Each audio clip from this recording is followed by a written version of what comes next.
Start with Mallika চ্যানেলে সবাইকে স্বাগত। আজকে আমি পড়াবো ক্লাস 9-এর নোঙর কবিতাটি। কবি অজিত দত্ত কবিতাটি লিখেছেন। নোঙর কথার অর্থ হলো, আগে নোঙর কথাটার অর্থ আমরা জেনে নেব। নোঙর কথাটার অর্থ হলো কোনো দড়ির সঙ্গে বাঁধা লোহার অঙ্কুশ বিশেষ, যেটা জলের নিচে ফেলে কোনো নৌকা বা কোনো জাহাজ বা কোনো জলযানকে আটকে রাখা হয়। কবি অজিত দত্ত নোঙর কবিতায় কবি কী বলতে চেয়েছেন সেটা আমরা পড়ে বোঝার চেষ্টা করব। দেখো, কবিতাটা পড়া শুরু করি। পাড়ি দিতে দূর সিন্ধু পাড়ে, নোঙর গিয়াছে পড়ে তটের কিনারে, সারা রাত মিছে দাঁড় টানি, মিছে দাঁড় টানি।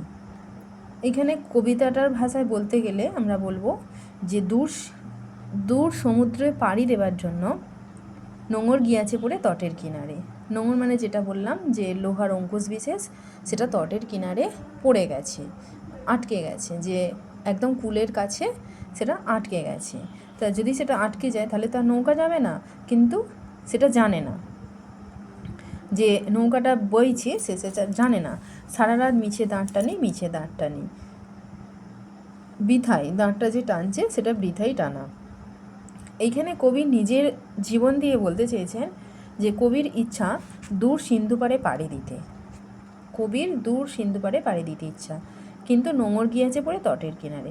অর্থাৎ কবি বলতে চেয়েছেন যে নিজের জীবন, কবির জীবন সংসারের মায়াজালে আবদ্ধ হয়ে পড়েছে। সারা রাত মিছে দাঁড় টানি, মিছে দাঁড় টানি, কবি বৃথাই ভেবে চলেছেন। জোয়ারের ঢেউগুলি ফুলে ফুলে ওঠে। যখন নদীতে জোয়ার আসে তখন ঢেউগুলো ফুলে ফুলে ওঠে। এতরিতে মাথা ঢুকে সমুদ্রের দিকে তারা ছোটে। যখন নৌকা চলে, নৌকা থাকে, জোয়ারের ঢেউগুলো কি হয়, নৌকার গায়ে ধাক্কা খেয়ে আবার তারা নিজের স্রোতে চলে যায়। এখানে কবি বলেছেন কবির নিজের মনের ইচ্ছাগুলোকে কবি সমুদ্রের বা নদীর যে জোয়ারের ঢেউয়ের সঙ্গে তুলনা করেছেন। কবির মনে ইচ্ছাটা জেগে ওঠে, প্রবলভাবে জেগে ওঠে, কিন্তু কবির মনে পড়ে যায় যে কবি সংসারের মায়াজালে আবদ্ধ। তখন আবার সেই ইচ্ছাগুলো যেন কবির মনের দরজায় মাথা ঠুকে আবার চলে যেতে চায়। তারপর ভাটার শোষণ। জোয়ারের পরেই ঠিক আছে ভাটার শোষণ। জোয়ারের ঢেউ তরিতে মাথা ঠোকার পর সেই জোয়ারকে শুষে নেয় কে না, ভাটার। দেখো, তারপর ভাটার শোষণ, স্রোতের প্রবল প্রাণ করে আহরণ। ভাটা সেই যে স্রোত, জোয়ারের যে প্রবল স্রোত, সেটাকে সংগ্রহ করে নেয়। ঠিক কবির মনে ইচ্ছা জাগে ঠিকই, কিন্তু কবি পরক্ষণে বুঝতে পেরে যান যে কবির জীবন মায়াজালে আবদ্ধ, সংসারে মায়াজালে আবদ্ধ। কবির পক্ষে কবির ইচ্ছা পূরণ করা সম্ভব নয়। যেমনইভাবে জোয়ারের ঢেউগুলো আসে আবার ভাটা শোষণ করে নিয়ে চলে যায় জোয়ারের ঢেউকে, তেমনই কবির ইচ্ছাগুলো মনে আসে আবার ভাটার শোষণের মতো। কবির ইচ্ছাগুলো যেন ভাটার শোষণের মতো ইচ্ছাগুলো যেন সংসারে মায়াজালে আবদ্ধ থাকার জন্য সেগুলো যেন সংগ্রহ করে নেয়। তাই কবি নিজের জীবনের আশা আকাঙ্ক্ষাকে ঠিক জোয়ার ভাটার সঙ্গে তুলনা করেছেন।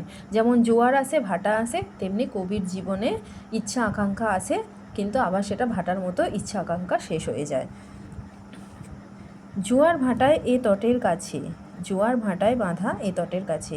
কবির জীবন এই তটের কাছে যেন জোয়ার ভাটায় বাঁধা। আমার বাণিজ্য তরী বাঁধা পড়ে আছে, যতই দাঁড় টানি, যতই মাছ তুলে বাঁধি পাল, নোঙরের কাছে বাঁধা তবু এই নৌকা চিরকাল। কবি যতই ইচ্ছা করুক, কবি কিন্তু পারছেন না। সংসারের মায়াজাল থেকে কবি বেরোতে চাইছেন, কিন্তু কবির পক্ষে সেটা সম্ভব হচ্ছে না। নিস্তব্ধ মুহূর্তগুলি সাগর গর্জনে কেঁপে ওঠে, স্রোতের বিদ্রুপ শুনি প্রতিবার দ্বারের নিক্ষেপে। প্রতিবার যেন সময় কবিকে বিদ্রুপ করে, মানে কবির ইচ্ছাগুলো আসে আবার সেগুলো ভাটার শোষণের মতো চলে যায়। কবি নিজেকে যেন মনে হয় যেন বিদ্রুপের পাত্র হিসাবে কবি নিজেকে মনে করছেন। যতই তারার দিকে চেয়ে করি দিকের নিশানা, ততই বিরামহীন এই দাঁড় টানা। কবির চাইছেন তার ইচ্ছা পূরণ করতে, তিনি নিশানা খুঁজছেন, তিনি চাইছেন সপ্ত সিন্ধু পার তিনি পাড়ি দেবেন, কিন্তু ব্যর্থ। কবির প্রচেষ্টা ব্যর্থ হয়ে হতাশ হয়ে আবার ফিরে যাচ্ছে। তড়িভরা পণ্য নিয়ে পাড়ি দিতে সপ্ত সিন্ধু পারে, নোঙর কখন জানি পড়ে গেছে তটের কিনারে।